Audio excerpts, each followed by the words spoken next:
संभल में प्रशासन की कार्रवाई लगातार जारी है। सोमवार को कुएं की खुदाई में 3 खंडित मूर्तियां मिली, जिसके बाद सियासत भी शुरू हो गई। तो वहीं संभल मुद्दे की गूंज उत्तर प्रदेश विधानसभा के शीतकालीन सत्र के पहले ही दिन सुनाई दे दी गई।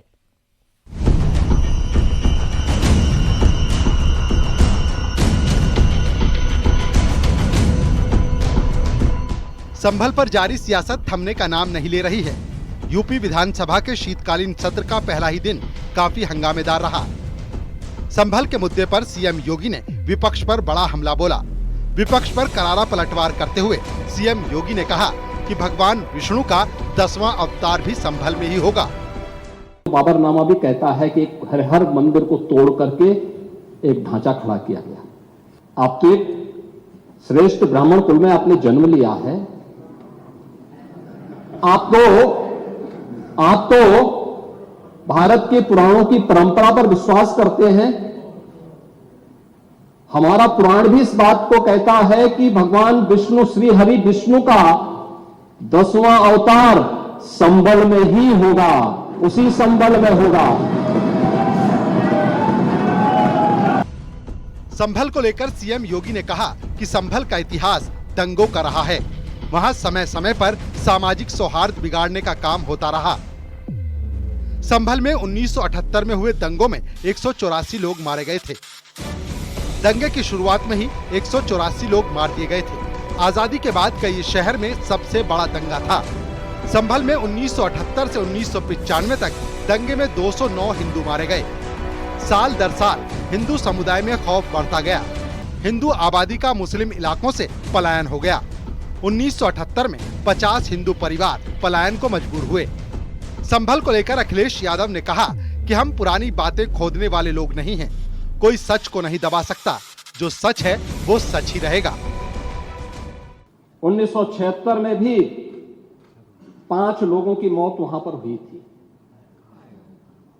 और 1978 में 184 हिंदुओं को सामूहिक रूप से जला दिया गया था। 184 हिंदुओं को हत्या हुई थी, हिंदुओं की हत्या हुई थी और जलाया भी गया था और 184 हिंदू मारे गए थे वहां। 184। मैं वही तो कह रहा हूं ना, आप उस सच को स्वीकार नहीं करेंगे, आप उस सच्चाई को स्वीकार नहीं करेंगे। और लगातार कई महीनों तक वहां कर्फ्यू था। 1980 में फिर दंगा हुआ था। देखिए, कोई सच नहीं दबा सकता। जो सच है वो सच रहेगा। हम लोग पुरानी बातों को नहीं खोदना चाहते हैं, नए रास्ते खोजें। और नए रास्ते खोजने वाले वही हो सकते हैं जो अपना भविष्य कुछ तय करते हों। वो भविष्य जहां पहुंचना चाहते हैं वहां कोई नहीं पहुंचने देगा। संभल में कुएं की खुदाई के दौरान 3 मूर्तियां मिली हैं। गणेश, पार्वती और लक्ष्मी की मूर्ति होने का दावा किया जा रहा है। कुएं की करीब 18 फीट की खुदाई के बाद एक के बाद एक 3 मूर्तियां मिली। पहले मां पार्वती की खंडित मूर्ति मिली, उसके बाद गणेश जी की मूर्ति मिली और बाद में एक और मूर्ति लक्ष्मी जी की मिली है। जो प्राचीन कूप और मंदिर हमें मिला, उसी की खुदाई जारी थी। कल लगभग 10-12 फीट खुदाई हुई थी। आज जब खुदाई की प्रक्रिया आगे बढ़ रही थी तो उसी समय पहले माँ पार्वती जी की जिनका सिर टूटा हुआ है वो मूर्ति मिली और उसके बाद भगवान गणेश की और माँ लक्ष्मी जी की, ये 3 मूर्तियां हमें मिली। संभल में मंदिर खुलने पर मौलानाओं और उलेमाओं ने आपत्ति जताई है, जिस पर बीजेपी सांसद भोला सिंह ने कड़ा हमला बोला है। उनका कहना है कि जिन्हें आपत्ति है वो मस्जिद भी न जाएं। आपत्ति करने वालों को दिल्ली से सलाह मिल रही है।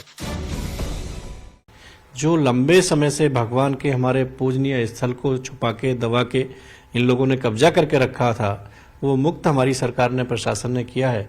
तो ये वास्तव में प्रशंसनीय है। और जो मौलाना कह रहे हैं कि क्या जरूरत थी, उनको तो वास्तव में जरूरत नहीं है, उनको तो मस्जिद में जरूरत है जाने की। लेकिन जो हिंदू समाज के देवी देवता हैं, जो धार्मिक स्थल हैं, हिंदू समाज तो उन्हीं पे जाके पूजा करेगा, तो उनको इस पे आपत्ति नहीं होनी चाहिए। संभल में बुलडोजर की धमक जारी है। समाजवादी पार्टी के विधायक इकबाल महमूद के गृह क्षेत्र में बुलडोजर की कार्रवाई हुई। नालियों पर बनाए गए स्लैब को बुलडोजर से ध्वस्त किया गया। वहीं संभल में लोगों का तांता लगा हुआ है। मंदिर खुलने के बाद से लोग दर्शन और पूजन करने के लिए आ रहे हैं। वहीं सदन से लेकर सड़क तक संभल पर सियासी वार पलटवार भी जारी है। न्यूज़ 18 के लिए ब्यूरो रिपोर्ट।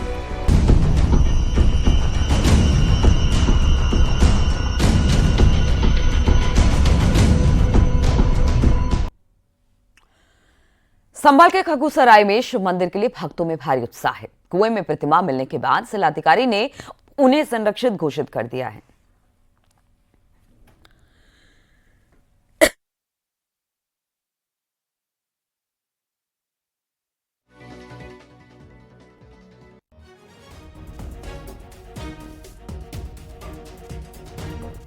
ये सारा इन्वेस्टिगेशन का विषय है। अभी तो केवल मूर्तियां बाहर आई और उसके बाद देखते हैं कि कैसी मूर्तियां अंदर गई, क्या हुआ क्या नहीं हुआ, ये थोड़ा विस्तार से जांच करने के बाद पता चलेगा। सर कुछ लोग हैं उनसे बात करते हैं। सर मंदिर तो मिल गया आपको? जी साहब, मंदिर तो मिल गया और काफ़ी पुराना मंदिर दिख रहा है। ये लगभग 7,800 साल पुराना मंदिर बताते हैं यहाँ के आदमी।